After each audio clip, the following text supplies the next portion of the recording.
चलो दोस्तों, आज हम पार्ट 2 पढ़ेंगे इसमें वर्ण के भेद हैं। और वर्ण के प्रकार दो प्रकार के होते हैं। और इसमें स्वर और व्यंजन। स्वर वे वर्ण जिनका उच्चारण या तो स्वतंत्र रूप से किया जा सकता है या अन्य किसी वर्ण की सहायता नहीं पड़ती है, तो वो स्वर कहलाते हैं। ये संख्या में होते हैं अपने 11 और इनकी मात्राएं होती 10। ठीक है, कौन से होते हैं? अ, आ, ई, उ, री, ए, आई, ओ, औ। ठीक है, और ये हमने खाली डंडा नहीं खींचा, इसकी कोई मात्रा नहीं होती। ठीक है, बाकी इन सब की मात्राएं होती है, इसलिए संख्या में इनकी मात्राएं 10 ही गिनी जाती है। और ये नोट लगा के आपको नोट्स बनाने हैं तो नोट्स भी लिख सकते हैं आप। एक ऐसा स्वर है जिसकी कोई मात्रा नहीं होती। ठीक है, और ये दो प्रकार के होते हैं स्वर, लघु और दीर्घ। ठीक है, लघु होते हैं वो 4 प्रकार। स्वर के भेद 2 होते हैं, हस्व या लघु, इन्हीं को बोलते हैं। ठीक है, मूल भी इन्हीं को बोलते हैं और रूढ़ भी इन्हीं को बोलते हैं। अ, ई, उ, री, ये 4 होते हैं। ठीक है, दीर्घ ये 7 होते हैं, इन्हीं को गुरु, इन्हीं को संधि बोलते हैं। ये कौन से होते हैं? आ, ई, उ, ए, आई, ओ, औ। ठीक है, और आपको यहाँ कंफ्यूज होता है। ठीक है, ध्यान रखना यहाँ पे इन दोनों में इसकी मात्रा तो ये होती है और इसकी मात्रा ये की ये होती है। कभी भी ऐसे नहीं लगाना है, ये गलत है।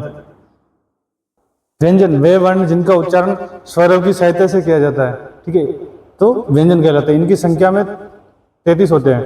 ठीक है, बिना इनके मतलब अपन क नहीं बोल सकते। कैसे? क अगर अपन बोल रहे हैं ना तो उसमें अ की ध्वनि आ रही है। ठीक है, तो यानी स्वरों की सहायता लेनी पड़ेगी अगर व्यंजन को बोलना है अपने को। तो इनको लिखते समय अपन हलंत का प्रयोग करते हैं। हलंत क्या होता है? ये देखो, इसके नीचे क के नीचे हलंत लगा दिया और ये हलंत का प्रयोग है। इस तरह से इनको लिखा जाता है।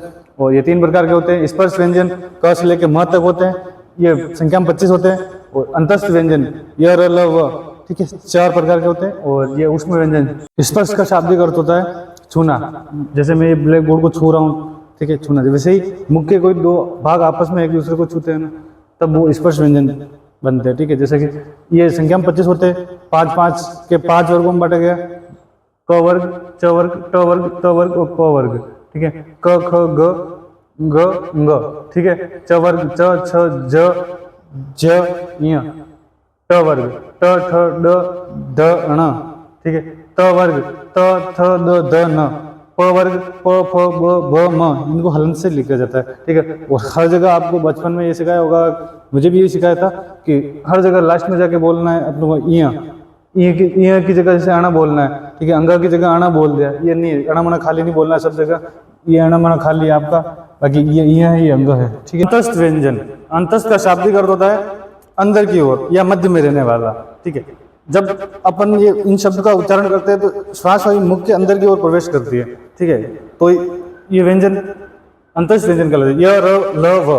ठीक है, ऊष्म व्यंजन। ऊष्म के शाब्दिक अर्थ होता है ऊष्मा। ठीक है, अपन जब इन शब्दों का उच्चारण करते हैं तो हमारे मुंह से थोड़ी सी ऊष्मा हल्की हल्की वाष्प के रूप में बाहर निकलती है, तो ऊष्म व्यंजन कहलाते हैं। जैसे श, स, ह। संयुक्त वर्ण।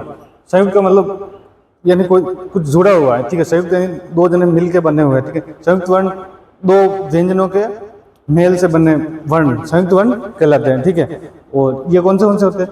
ठीक है, इनकी डिस्कस तो अपन पहले ही कर चुके हैं। श, त्र, ज्ञ। ठीक है, श्र। ये किससे मिलकर बना होता है? क और श से। ये त और र से। और ज्ञ किससे बना हुआ है? ज और य से। ठीक है, श और र से बना होता है। ठीक है, और हिंदी शब्दकोश में इनका जो स्थान होता है किसके बीच में होता है? क और ख के बीच में होता है। ठीक है, किसका? श का होता है। और इसका त और थ के बीच में होता है। और ज्ञ का ज और ज के बीच में होता है, या इनके बीच में यहाँ स्थान होता है। ठीक है, और ये अगर हिंदी शब्दकोश में आपको अंतिम वर्ण पूछे तो कौन सा होगा? क्या जवाब देंगे आप? हिंदी शब्दकोश में अंतिम वर्ण होता है ह होता है, क्योंकि ये अगर इनके बीच में आ रहे हैं ना तो अंतिम वर्ण क्या होगा? ह ही होगा। ठीक है, और बाल पोथी में अपन क्या पढ़ते हैं? छोटे थे तब क्या पढ़ते हैं? शत्रज्ञ। ठीक है, अयोग व वर्ण। वे वर्ण जिनका योग न होने पर भी साथ साथ चलते हैं। ठीक है, तो अयोग व वर्ण कहलाते हैं। न तो ये स्वर होते हैं न व्यंजन होते हैं। ठीक है, और इनकी शुरुआत हिंदी शब्दकोश में इनकी शुरुआत इन्हीं से मानी गई, ठीक है। ये होता है अपने विसर्ग, ये होता है चंद्र बिंदु, और ये चंद्र बिंदु का अर्थ क्या होता है, इसमें और इसमें अंतर ये इतना होता है कि जैसे इसमें होता है ना, इसमें होता है तो न की ध्वनि नाक से आती है, और इसमें अपने मुंह और नाक दोनों से मिलकर आती है चंद्र बिंदु में। और ये विसर्ग, इसमें ह की ध्वनि आती है, जैसे अपन कुछ भी लिखे अंतस्थ, अंतस्थ लिखा अभी, ठीक है, तो इसमें ह की ध्वनि आ रही है, ठीक है, यहाँ पे, तो ये विसर्ग हो गया। और उत्क्षिप्त वर्ण, ठीक है, जिन ध्वनियों के उच्चारण में जीवा तुरंत मुर्दा को है ना टच करके नीचे आ जाती है या नीचे गिरती है, तो उत्क्षिप्त वर्ण कहलाते हैं, ठीक है। ये दोनों उत्क्षिप्त वर्ण है, ठीक है। इनके लिखने के नियम पढ़ेंगे, ठीक, बाद में लिखेंगे। और अपन पहले समझ लेते हैं उत्क्षिप्त वर्ण कैसे लिखा जाता है, कैसे नहीं लिखते हैं, कि कब इनके नीचे बिंदी आती है, कब इनके पीछे बिंदी नहीं आती है, ठीक है। देखो जैसे अगर इन शब्दों से मतलब अगर ड और ड से किसी शब्द की शुरुआत हो रही है ना, तो उनके नीचे बिंदी नहीं आएगी। जैसे ढक्कन हो गया, ठीक है, डमरू हो गया, यानी इन दोनों शब्दों से इनकी शुरुआत हो रही है, पहला नियम तो ये हो गया, यानी इनके नीचे बिंदु नहीं आएगा, ठीक है। सेकंड क्या है, सेकंड नियम ये, अगर इन दोनों से पहले उत्क्षिप्त वर्णों से पहले अगर कोई आधा वर्ण आ रहा है, जैसे पंडित है, तब भी बिंदी नहीं लगेगी, लिखते समय इनके नीचे बिंदी नहीं आएगी, ठीक है। जैसे पंडित है, ये देखो आधा अणा आ रहा है, तो इनके नीचे बिंदी नहीं आएगी, ठीक है। इन दोनों के अलावा प्रत्येक स्थिति में बिंदी आएगी, ठीक है। जैसे सड़क हो गया, ठीक है, और अदर एग्जाम्पल आप देख सकते हो, पढ़ाई हो गई, ठीक है। और ऊपर मैंने दोनों नियम लिख लिए हैं, आप लिख सकते हो, ठीक है। आप ये उतार लो, फिर हम अपन समझेंगे, ठीक है।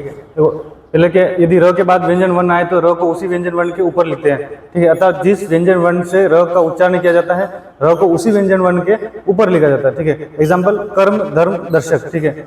यदि र, सेकंड नंबर नियम क्या है, यदि र से पहले व्यंजन वर्ण आए तो र को उसी व्यंजन वर्ण के मध्य में लिखा जाता है, जैसे प्रभात और प्रेम।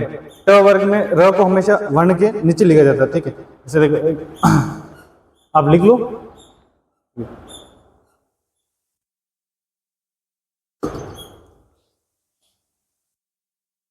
र को लिखने के सिर्फ ये 5 तरीके हैं, इसके अलावा और कोई भी तरीका नहीं है, ठीक है।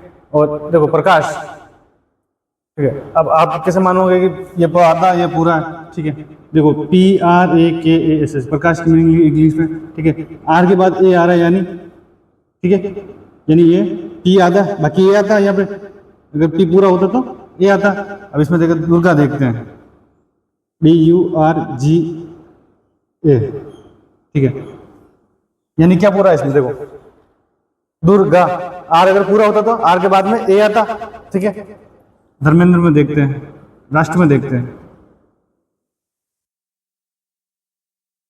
यानी क्या, देखो टी आधा, बाकी अगर टी पूरा होता तो क्या होता है, यहाँ पे टी के बाद में ए आता, यानी आर है, यानी आधा क्या ट और पूरा क्या है र, ठीक है। बाकी राम में आप ये देख लो।